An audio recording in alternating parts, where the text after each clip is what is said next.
All right, everybody, we are here for interview actually 3 and 4. We're sneaking them in together, so we are up to $400 tonight for the summer kickoff for the End Hunger Challenge, which is a matching donation of $400 for the Brainerd area. The End Hunger Challenge. I have 2 more band members with Mallrats. So if you want to take a moment to introduce yourself to everybody and let them know who we are interviewing, that would be great because we've had a whole lot of people nominated. My name's Eric. I play the bass for Mallrats. All right. My name's Dave. I help with visuals, some of the drum solo stuff. All right. So, like I told you, the project is the End Hunger Challenge, and every interview we do, which is kind of double right now, goes towards ending child hunger. So it's a huge deal, which is also 2,000 meals right here. 2,000 meals we just helped raise towards ending child hunger. Wow. So if you had known ahead of time and said, yep, I want to do that, which hopefully you would have, why would it have been important to you to join in with this? Is there something about ending child hunger that kind of hits a chord with you and, Well, I have a 6-year-old son, and it would really be bad if he was hungry. So my heart goes out for any kid that's hungry. So, has he ever come home and said that he's seen a friend that's been hungry in school, or maybe seeing a friend that, is a little bit different in need? Thankfully not. That's good. That's good. In our area, it's no kids going hungry. Are you in the same? Are you guys on the same area, Sauk Rapids? I'm actually in Rogers, just outside Minneapolis. I used to work in Rogers. There you It's go. a nice area. Yeah, it is.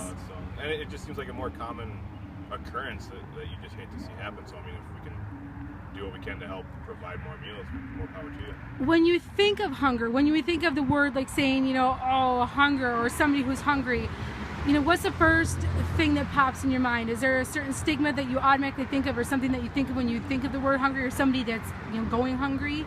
They haven't eaten in a day. That they just haven't eaten in a day. Frustration. Yeah, that's best. Yeah, imagine somebody who has gone, 24 hours or if not more, all weekend. So we're dealing with kids who leave on Friday from lunchtime and often don't get to eat until they come back to school on Monday morning. That's awful. So that's what we're trying to change, is those who rely on the 2 meals that they get in school, and often those are their only meals.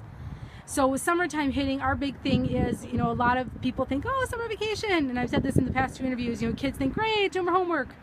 Not in most of our stomachs, because those kids leaving are going into fight or flight mode. They're wondering how they're going to get the next meal. They're hoarding food. They're figuring out what they're going to do. And it just turns ugly. And so we're trying to make sure that this summer, and always, that they don't go hungry. And that's just a really big issue, because once they leave school, who's out there to watch for them? So if you could pass on a message for anybody who's thinking, oh, it's not my problem, I don't need to worry about it because we're just fine, or it's not mine, what would you say to those who think it's not I don't have to worry about it? If you can donate. If you can help. Yeah, and I mean, If you know a kid, help. just put yourself in their shoes. It could be you in a year. You never know. Right, and there's that stigma of of a person on assistance, that must be hungry, a person who isn't working, or they should just not be hungry. And like we were just talking about the past interview, it can be somebody that's in a nice house in Rogers that it can be masked very well. You never know who the ones who are hungry really are. Yeah. You just assume that because they live in a nice neighborhood, they're not hungry, and you just don't know until you realize. So. Of course. All right, so we're going to keep the ball rolling because I know time is of the essence tonight. I know we're doing kind of a double interviews, but we're going to name 3 people to kind of keep it going. So you guys get to nominate 3 people that you're going to call out to keep the interviews going tonight. Yeah, who hasn't done it? Let's go. Well, we did, the drummer and the lead singer, and now you guys. So who are other people that are still here that we can call out? Brady, the guitar player. That's right. Okay, Brady. Nothing around here, so I don't know if it was you. Well, and I'm already interviewing Hairball. I'm already interviewing one of the guys from Hairball tonight.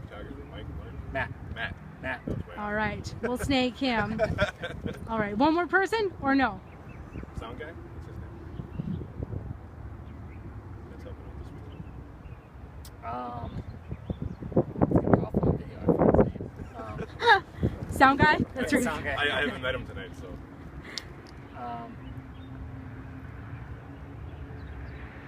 We can find out who it He's is. gonna be a guest, so. All right. Well, we'll find a 3rd person.